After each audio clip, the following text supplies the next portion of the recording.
Hi everyone, एक बार फिर से आप सबके सामने भारतवर्ष के सभी छात्र छात्राएं, चाहे वो हिंदी माध्यम के स्टूडेंट हो चाहे इंग्लिश मीडियम के स्टूडेंट हो, इकबाल एकेडमी फाउंडेशन में सबको स्वागत करते हैं। तो आज से एक नया जर्नी हम लोग स्टार्ट करने जा रहे हैं केमिस्ट्री के फील्ड में 11th और 12th स्टैंडर्ड के लिए। बिहार बोर्ड के उन सभी बच्चों का केमिस्ट्री में यदि ऑर्गेनिक केमिस्ट्री बेसिक से और हाई लेवल के पूरा कंटेंट को आप 11th और 12th को डिलीवर करना चाहते हैं तो हम स्टार्ट करने जा रहे हैं। खास करके इस चैनल के माध्यम से अभी हम पढ़ेंगे IUPAC नामकरण।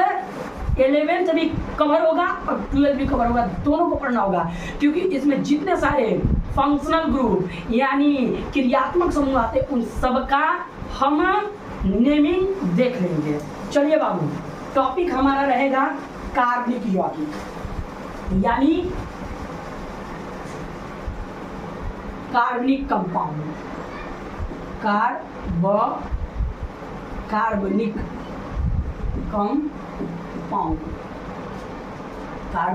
कंपाउंड इसका हिंदी देखिए बाबू, तो हिंदी होगा आपका कार्ब रसायन, कार्बनिक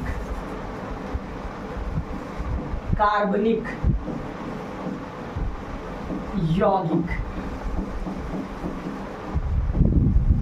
तो आइए हम कार्बनिक यौगिक को अच्छे तरीके से पहले समझ लें कि कार्बनिक यौगिक कहते किसे हैं और कार्बनिक यौगिक का परिभाषा क्या होता है। तो इसका परिभाषा शुरू में साइंटिस्टों के द्वारा 11th क्लास के बच्चों के लिए भी है। यह क्लास 11th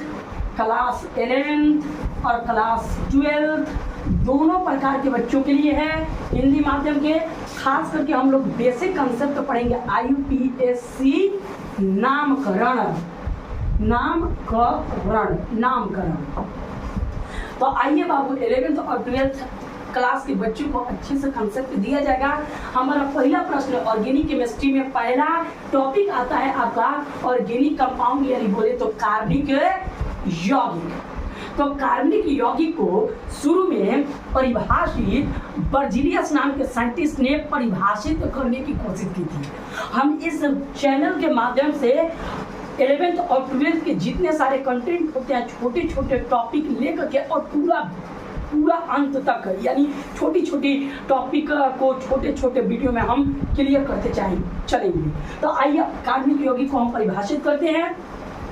क्योंकि कार्बनिक यौगिक को एक साइंटिस्ट नहीं बहुत सारे साइंटिस्टों ने इसको समझने और परिभाषित करने की कोशिश की थी, जिसमें पहले बार हम डेटा लिख देते हैं उसके बाद से परिभाषा लिखते चलेंगे।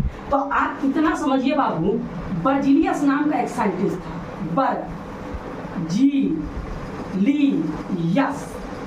बर्जीलियस नाम का एक साइंटिस्ट था जिन्होंने सर्वप्रथम कार्बनिक यौगिक को परिभाषित करने की कोशिश की थी। किसने? तो याद रहे, बर्जीलियस नाम का साइंटिस्ट ने सर्वप्रथम इस कार्बनिक यौगिक को यानी ऑर्गेनिक कंपाउंड को परिभाषित करने के लिए और समझने की कोशिश की थी बर्जीलियस ने। इसकी थियरी इन्होंने जो कुछ कहा लगभग वो फेलियर थियरी थी। यानी इसकी थियरी शुरू में इसका जो भी परिभाषा था वो फेलियर था। जो सिद्धांत इन्होंने दिया वो सिद्धांत फेल हो गया। यानी कार्बनिक यौगिक को इन्होंने परिभाषित करने की कोशिश किया था कि जीव जंतु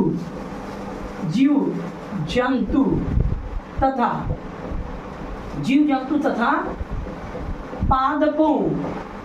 पादपों द्वारा, मतलब इन्होंने बताया था बर्जीलियस के अनुसार कार्बनिक यौगिक का परिभाषा इन्होंने दिया था कि वह यौगिक जो जीव जंतु के द्वारा या पादपों के द्वारा निर्मित किया जाता है यानी बनाया जाता है तो उस यौगिक को कहा जाता है कार्बनिक यौगिक। और यह आर्टिकल और यह परिभाषा सर्वप्रथम किसने दिया था? तो बर्जीलियस नाम के साइंटिस्ट ने दिया था, जो कि यह परिभाषा गलत था, फेलियर था। यह थियरी जो थी फेलियर थियरी। फिर से हम बोलना चाहेंगे, यानी कार्बनिक यौगिक का परिभाषा बर्जीलियस के अनुसार इन्होंने दिया था कि वह यौगिक जिसको निर्मित जीव जंतु तथा पादपों के द्वारा किया जाता है अतः उस यौगिक को कार्बनिक यौगिक के नाम से जाना जाता है, यह बर्जीलियस ने माना था। एक चीज और, यह जीव जंतु को क्यों जीव जंतु का इन्होंने नाम लिया? पादप के द्वारा ही किसी कार्बनिक यौगिक को बनाया जाता है। पादप और जीव जंतु के को छोड़ करके बाकी किसी के द्वारा इस कार्बनिक यौगिक को नहीं बनाया जा सकता है बर्जीलियस के अनुसार। यानी बर्जीलियस का मानना था कि जब कार्बनिक यौगिक बनेगी तो वो जीव जंतुओं के अंदर ही बनेगी, पादपों के अंदर ही बनेगी। पादप और जीव जंतु को छोड़ करके बाकी दुनिया का कोई ऐसा चीजें नहीं है जो कार्बनिक यौगिक को बना सके। यह इसका मानना बर्जीलियस का। क्यों भैया, प्रश्न उठता है।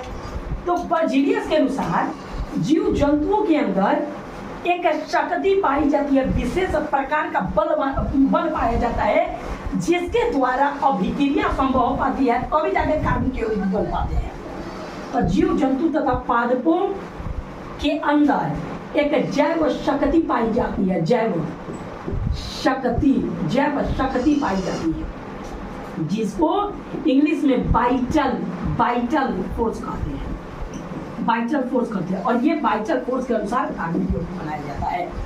और यह जैव शक्ति यानी वाइटल फोर्स जिसमें पाया जाएगा वह कहीं ना कहीं जीव जंतु के अंदर ही पाया जाएगा और पादपों के अंदर ही पाया जाएगा। यह बर्जीलियस है, मेरा मानना नहीं। तो आई होप कि आप सबको कार्बनिक यौगिक का परिभाषा समझ आ रहा होगा। फिर से सुन ले। यानी बर्जीलियस के अनुसार कार्बनिक यौगिक वह यौगिक जो जीव जंतु के द्वारा तथा पादपों के द्वारा बनाया जाता है, जिसको बनाने के लिए एक विशेष प्रकार की जैव शक्ति लगती है, जो यह जैव शक्ति स्पेशल खास करके पाई जाती है जीव जंतु और पादपों में या जीवधारियों में पाया जाता है, निर्जीव वस्तुओं में नहीं पाया जाता है और जिसके कारण मिलता है कार्बनिक यौगिक। ये मेरा मानना नहीं था, बर्जीलियस का मानना था, जबकि यह गलत थी। कौन सा थियर था? गलत। इस सबको परिभाषित कर देंगे, बोर्ड पर लिख देंगे, आप लोग सबको उतार लीजिएगा। एक एक क्लिप को हम अच्छे तरीका से बनाते चलेंगे, आप लोग समझने की कोशिश कीजिए। चलिए, जैव शक्ति। अब आया इसका एक और साइंटिस्ट है जिसका नाम था ओलर, जिसको ओलर कहा जाता है। और ये ओलर जो था ना बाबू, ये ओलर बर्जीलियस का स्टूडेंट था। मतलब स्टूडेंट था किसका? ये ओलर जो था ना बर्जीलियस का स्टूडेंट, मतलब ये शिष्य था बर्जीलियस का। वो आया और आकर के एक छोटा सा कंपाउंड, जिस कंपाउंड का नाम था अमोनियम साइनेट, गलती से ले लिया था। देखिए गलती से मिस्टेक हो गया। मिस्टेक से देखिए क्या हो रहा है। तो नहीं जाना तो गलती से मिस्टेक हो जाता है, तो तुम लोग मिस्टेक नहीं करना। सुनो ना, अमोनियम साइनेट यानी अमोनियम साइनेट, इसको अमोनियम साइनेट बोला जाता है। और यह एक प्रकार का इनऑर्गेनिक सब्सटेंस है। प्रयोगशाला में ओलर ने इनऑर्गेनिक सब्सटेंस जिसको अमोनियम साइनेट बोलेंगे,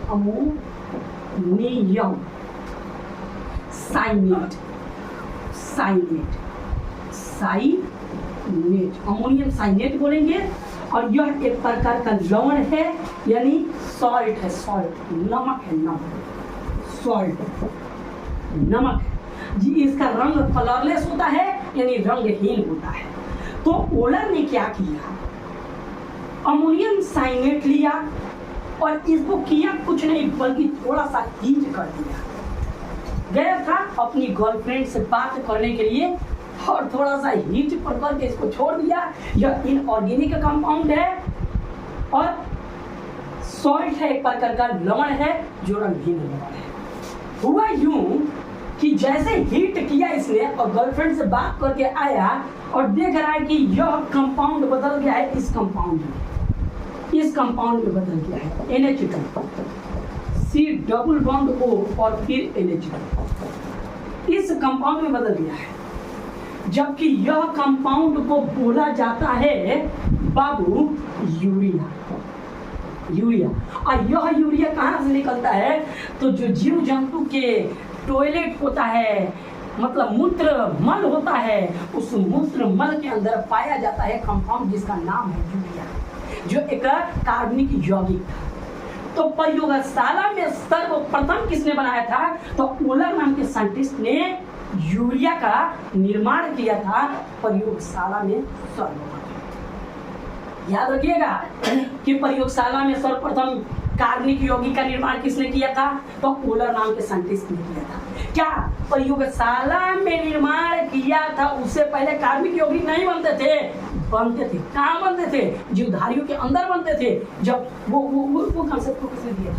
बर्जीलियस ने दिया था। इसीलिए बर्जीलियस शुरुआत में ना बहुत सारा आर्टिकल है, वीडियो लंबा नहीं होना चाहिए, हम ड्यूरेशन वीडियो का रखेंगे 5 से 7 मिनट का या 10 मिनट के अंदर वीडियो का ड्यूरेशन रखेंगे। अब तो ऑपरेटर साहब,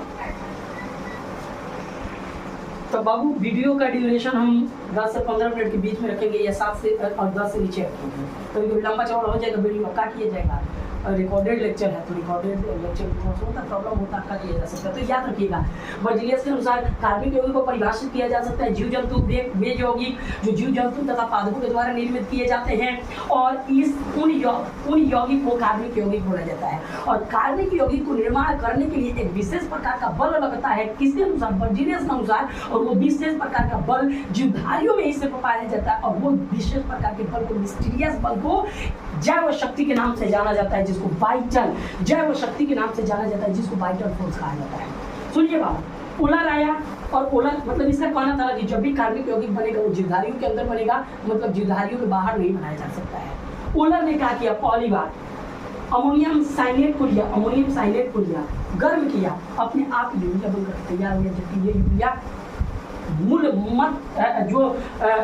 मल मूत्र होता है उसमें पाया जाता है। चलिए इतना नोट कीजिए जब तक हम कुछ और बताते हैं ऑपरेटर साहब। तो मैंने क्या बताया वो बर्जीलियस नहीं, ओलर नाम के साइंटिस्ट ने किसको बना दिया? तो ओलर नाम के साइंटिस्ट जो था, ओलर ने बना दिया, ओलर नाम के साइंटिस्ट ने किसको बना दिया? यूरिया को बना दिया, यानी NH2 और C++O और NH2 प्रयोगशाला में सर्वप्रथम, प्रयोगशाला में लिख लीजिए गलत, प्रयोगशाला में सर्वप्रथम ओलर नाम के साइंटिस्ट ने इसको गलती से बना दिया था। और बहुत सारे साइंटिस्ट आए और आकर के प्रयोगशाला में कार्बनिक यौगिक को बनाया जाने लगा और उस कार्बनिक यौगिक को खाया जाने लगा। तो अब देखिए एक कोल्बे नाम के साइंटिस्ट है, कोल्बे, और ये कोल्बे नाम के साइंटिस्ट ने क्या किया? एसिटिक एसिड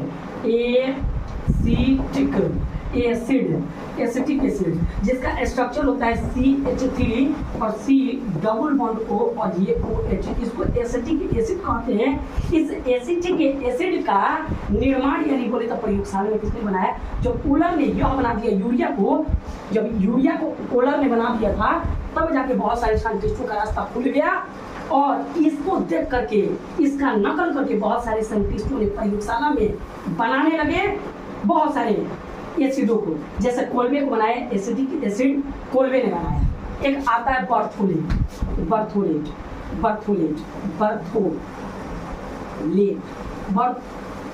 एक आता है